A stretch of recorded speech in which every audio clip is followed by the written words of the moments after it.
In this episode of Connected, we took a look at financial well-being, behaviour and vulnerability, and whether technology and AI is a help or a hindrance.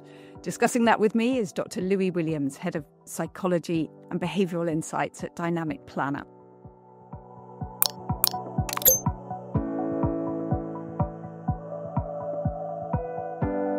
Welcome, Louis. Thank you, Sherry. Hi. So let's start by defining financial well-being. What is it and why does it matter? Yeah, so financial well-being is really about our relationship with money.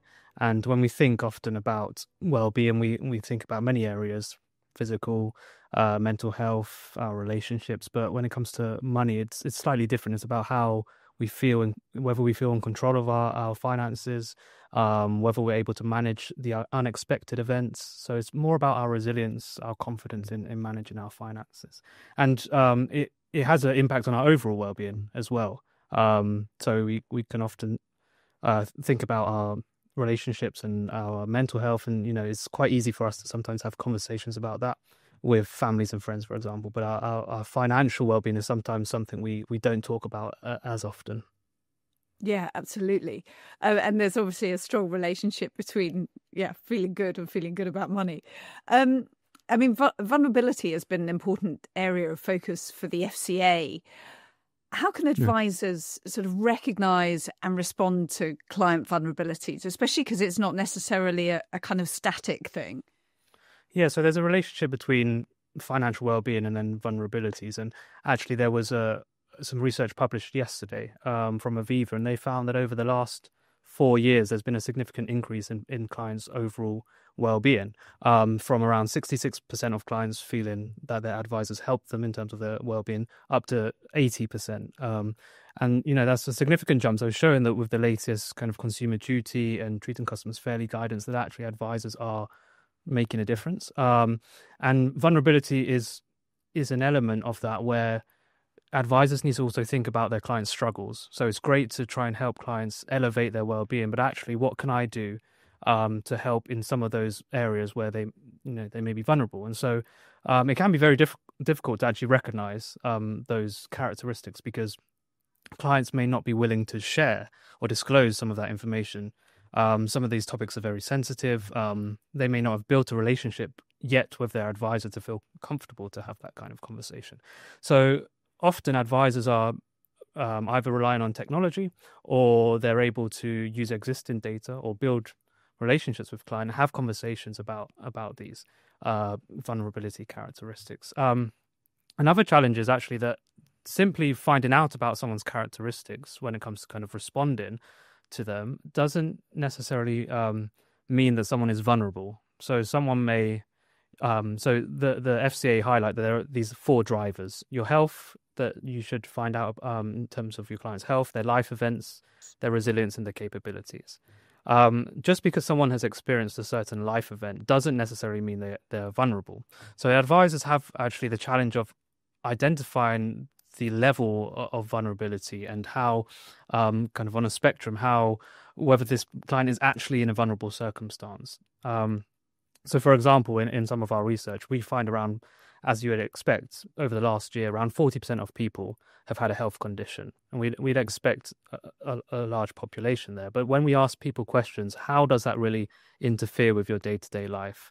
Does it stop you from doing the things that you want to do? Actually, only 3% of clients agree that this is the case. So it's important that we understand characteristics, but then we also understand the extent of how that's impacting people. And I think that's something where we can help the advisors through technology. We can help to ensure that they're having a kind of structured approach with each client. And that's also something that's difficult to identify characteristics when some clients are not very willing to share, others may overshare.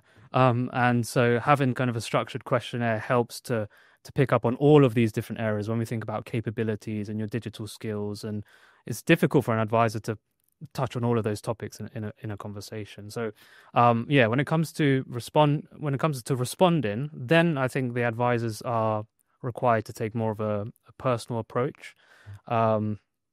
Every client is different. Even if they have a similar vulnerability, two clients may have, visual impairment or be visually impaired, but actually what support do they need may be very different from one client to another. So I think advisors then have to take on the next step, which is what the FCA. So the FCA conducted a review earlier this year, and what they identified is that some firms are taking steps to identify, but when it comes to supporting the clients and monitoring whether that support is actually appropriate, that's where we're struggling at the moment. So I think an example they gave, I attended a webinar. An example they gave is a client spoke to their advisor and said they're really anxious about the uncertainty in the markets. So the advisor put something together where they said, okay, we're going to have a call with you every month and we'll just talk about what's going on. And this could be really reassuring for the client, speak to their advisor regularly. But actually, did the advisor follow up and check that that was what the client needed, or did that actually help the client? And I think that's what the FCA, and we've got targeted support now, highlighting and emphasizing vulnerability. I think that's where they want advisors to go with it next when it comes to responding to these vulnerabilities. Okay, interesting. And sort of vulnerable or not, yeah, everyone, all clients are kind of subject to behavioural biases. Yes. And obviously, but behavioural science has become, a burgeoning sort of discipline in recent years. I mean, what do you see as the most relevant of those behavioural biases and the ones that financial advisors really need to understand? Yeah, so when we think about vulnerability and behavioural biases, actually those who are more vulnerable may also be more susceptible to some of these behavioural biases. So some of the common ones that we know are relevant today are kind of the availability bias. So using information that comes to my mind quickly and easily, that's what I use to make a decision. Or recency bias, where I'm basing what's happening in the world right now in the markets. That's how I think my future will be. And so I'm basing my decisions on those events.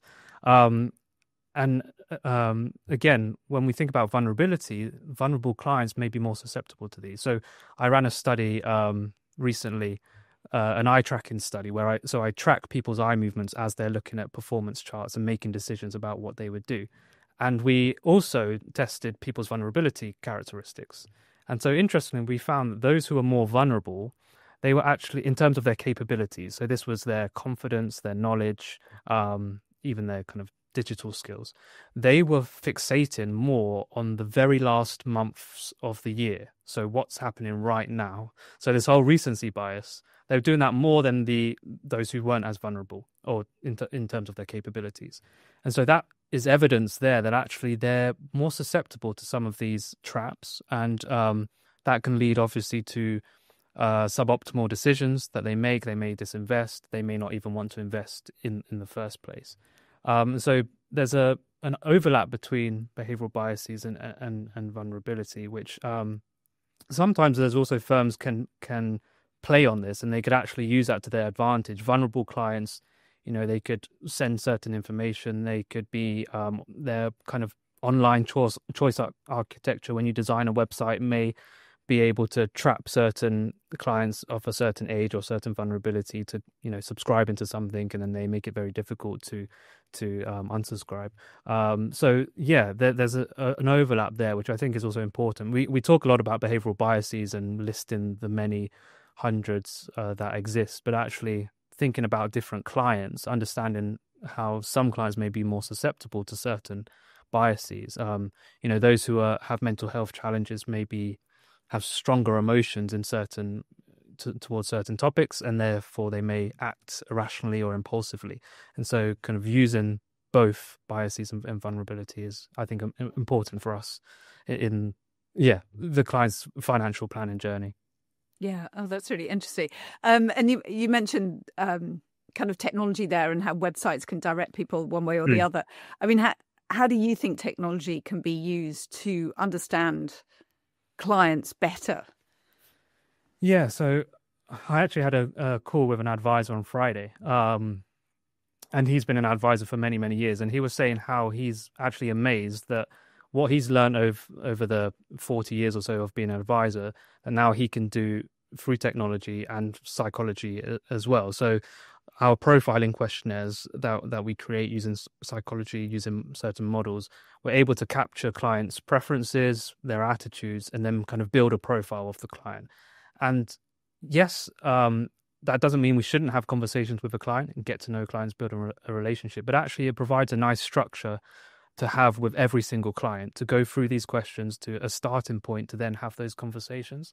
And often technology removes some of the bias as well. So if we think about topics like sustainability, the advisor's perspective on sustainability could really impact the client's decisions where they invest, if they invest sustainably, if they have an open conversation about it. But using a questionnaire, kind of psychometric questions, gives us kind of a nice balance of how we frame the questions as well, can give us better insight into the client. Also make sure each conversation we have with the client is similar, is consistent from one client to the next. So technology is really useful in that sense. It's also useful from the advisor's perspective, capturing the data, using that data to support the client, to provide them the next recommendation. So I think it will continue to become more and more important over time. Yeah, absolutely. And I guess no discussion would be complete without a segment on AI. Yeah. So, I mean, what's your view on the role that AI can play in supporting advisors to sort of improve client understanding? I mean, I guess it could be a help or a hindrance, right? Yeah, and I think it takes it from having the data and just having the data for the sake of the data to actually being able to use that data meaningfully. So if we have all of this data on clients' well-being, on their attitudes to risk, sustainability, we can then use AI to then generate the right types of communication, articles, nudges to these specific clients because of this kind of profile that we've built. And actually that helps the advisor better understand the client. It helps them also have, if they're using AI and they're using technology to capture data to maybe even inform them more about the client or inform them how to communicate with the client, the tone of voice to use, it can help them in terms of the support. And it can also free up a lot of the time where they can focus on building that relationship. And so that data that I mentioned yesterday from the Aviva research, one of the questions was also about peace of mind for the client and this whole emotional value that you gain from working with an advisor. And so again, from 2021, the data went from 81% of feeling kind of having sense of security, a peace of mind after working with an advisor, up to 88%. So it was already a high percentage, but still up to 88%. And that frees up your time as an advisor to then build that relationship and offer that emotional value. And AI will continue to improve. There are already emotional AI, research to, decode facial expressions. We talked about eye tracking, behaviors and things. But at the moment, it's not possible to be able to offer that emotional intelligence that an advisor can. So kind of both combined, the technology, the AI, the advisor, at the moment, that I believe is the best approach. And yes, AI will continue to evolve, and it has quickly over the last year. But I think there's still always a need for the advisor there to be able to deliver the advice. And there are some things that, an advisor would, AI or technology will struggle to capture and also struggle to respond. I as a human being could use my own emotions to affect how you may be feeling in a certain after a certain event, but at the moment AI is not able to present its own emotions and use that in that way. So yeah, I think it will continue to evolve, and it's exciting to see where it does go, but the advisor will always be relevant. Yeah. Great. Thank you so much for those thoughts today, Louis. Really interesting. And thank you to everyone for joining us. Please do keep an eye out for the next episode. Until next time, goodbye.